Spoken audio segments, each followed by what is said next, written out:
Conclusion of the video यही है कि आप अंबानी जी की स्ट्रेटजीज और रिस्क टेकिंग से और इनके डिसीजन से सीख सकते हो और अपना आगे बिजनेस कर सकते हो, और मे बी इन फ्यूचर आपको ये सब चीज़ें काम आ सकती है।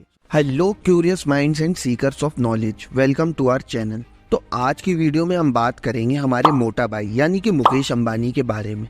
अब आप जहां नज़र मारोगे सिर्फ यही नज़र आएंगे। तो कैसे ये इतने बड़े बनते गए, इनकी क्या क्या स्ट्रेटजीज थी, इनका क्या विजन था जो मुकेश अंबानी को इतना पैसे वाला बना दिया।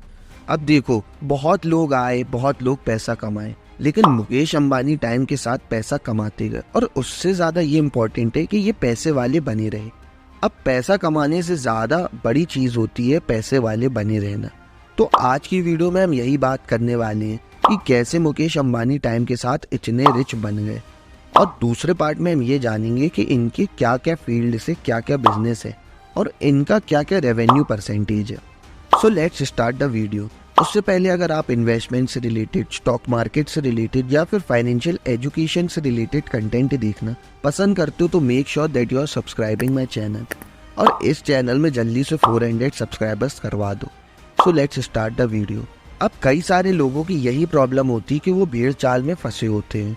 अब जो काम ऑलरेडी बूम कर चुका है या जो काम सब लोग कर रहे हैं, लोग उसी काम में आते हैं। मतलब किसी ने मिठाई की दुकान खोला और उसकी दुकान अच्छी चल गई तो दूसरा पर्सन भी एक और मिठाई की दुकान खोलकर बिजनेस को कम कर देगा। वो खुद का दिमाग नहीं चलाएगा कि यहाँ अगर मिठाई की दुकान है तो मैं नमकीन की दुकान खोल लूँ, इससे उसकी और मेरी दोनों को ये दुकान चलने लगेगी। अब मैं ये एग्जाम्पल इसलिए बता रहा हूँ क्योंकि मेजॉरिटी ऑफ द पीपल यही करते हैं। अब यही चीज़ जो अंबानी जी को ये सबसे अलग बनाती है।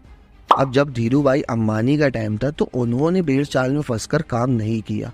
उन्होंने देखा कि इंडिया का फ्यूचर क्या हो सकता है, क्या ऐसी चीज़ है जो इंडिया के आने वाले टाइम में एक बेस बन सकती है, और उनको उस चीज़ का आंसर मिल गया। उन्होंने ऑयल एंड पेट्रोलियम सेक्टर को चुना, और जहां सब लोग अपने कामों में बिजी थे वहां धीरू भाई अंबानी अलग से इस चीज़ में काम कर रहे थे। अब जो कि धीरू भाई अंबानी उस सेक्टर में थे जहां लोगों का ज़्यादा इंटरेस्ट नहीं था, इसलिए उनको एक अपॉर्चुनिटी मिली और उनका कंपटीशन बहुत ही कम था।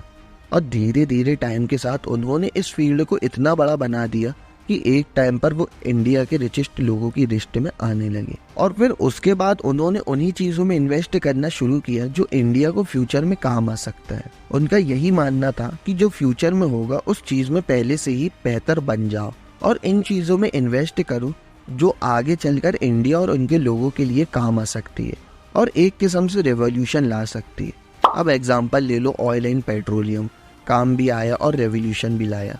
उसके अलावा रिलायंस जियो काम भी आ रहा है और रेवोल्यूशन भी ला रहा है, और इसके अलावा ये रिलेशनशिप बहुत अच्छी बिल्ड करके रखते हैं। अब धीरू भाई अंबानी के टाइम पर इंदिरा गांधी इंडिया की प्राइम मिनिस्टर थी। उन्होंने प्राइम मिनिस्टर के साथ रिलेशनशिप अच्छे बिल्ड करके रखे थे, जिसकी वजह से उनको एक अच्छा खासा बूम मिल जाता था। वैसे ही मुकेश अंबानी ने भी प्राइम मिनिस्टर के साथ अच्छे रिलेशन बिल्ड करके रखे हैं। अब मैं आपको एक डार्क रियलिटी बताऊं तो एक टाइम पर जियो के लॉन्च के टाइम गवर्नमेंट ने खुद जियो का ही प्रचार किया था। अब हर जगह उस टाइम जियो के साथ मोदी जी की फोटो लगी होती थी। अब ये सब चीज़ों के बदले ये बड़े बिजनेसमैन पार्टी को अच्छे खासे पैसे फंड करते हैं जो पार्टी के आगे काम आता है, इसलिए ये ऐसे गिव एंड टेक रिलेशनशिप बनाकर रखते हैं। वैसे अभी तो गवर्नमेंट अडानी जी को सपोर्ट कर रही, अब ये सिर्फ एक फैक्ट था। अब हम अगर मुकेश अंबानी जी की बात करें तो धीरू भाई अंबानी के बाद मुकेश अंबानी जी ने अपनी नेटवर्थ को ट्रिपल कर लिया, मतलब डबल और ट्रिपल। वो कैसे? उनके भी सिंपल रूल्स थे, जैसे कि धीरू भाई अंबानी के थे। वो लोग हमेशा उन चीज़ों में इन्वेस्टमेंट करते थे जहां भीड़ कम हो और आने वाले टाइम पर फ्यूचर हो। अब देखो, ये चीज़ एक हाई रिस्क चीज़ भी है। ये बिजनेस ये अपनी रिस्क की वजह से करते थे, क्योंकि अगर ये फेल हो जाते थे तो इनको लंबा लॉस भी हो सकता था। अब देखो, मैंने इस टॉपिक में एक लॉन्ग वीडियो बनाई है कि कैसे मुकेश अंबानी बड़े रिस्क लेकर बिजनेस करते हैं। अब जैसे सारे लोग 3G में लगे हुए थे तो उस टाइम अंबानी जी ने 4G के फ्यूचर को प्रेडिक्ट कर लिया था। जहां लोग 3G नेटवर्क के लिए बिड कर रहे थे 300 करोड़ 400 करोड़, वही 4G नेटवर्क के लिए कोई बिड नहीं कर रहा था। और ये देखकर अंबानी जी ने रिस्क लिया और लोन लेकर अपने पैसों को मिलाकर 4G के सारे नेटवर्कों को खरीद लिया। अब हुआ क्या कि आने वाले टाइम में 4G ही फ्यूचर बने और आज इसी चीज की वजह से जियो रोज 150 करोड़ रुपए कमाता है। जहां लोग ये सोच कर बैठे कि इंटरनेट प्लान्स महंगे हैं, वहीं अंबानी जी ने उस टाइम जियो को बहुत सस्ते में लॉन्च करके पूरे इंडिया में एक रेवोल्यूशन लाया और जियो को सस्ते इंटरनेट प्लान्स के साथ लॉन्च किया। ये एक बड़ा रिस्क था और आज आप सब इस चीज को देख सकते हो। अब इसके अलावा मुकेश अंबानी जी एक बिजनेस स्ट्रेटेजी का यूज करते थे। उनका ये मानना था कि हर एक चीज जो लोगों के लिए अवेलेबल है उस चीज का बिजनेस करो।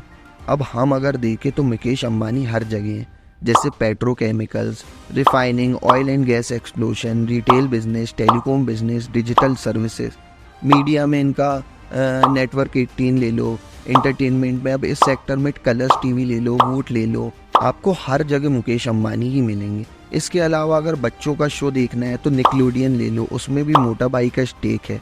इसके अलावा आपको अगर न्यूज़ देखना है तो आप CNBC में शेयर बाजार की न्यूज़ देख सकते हो।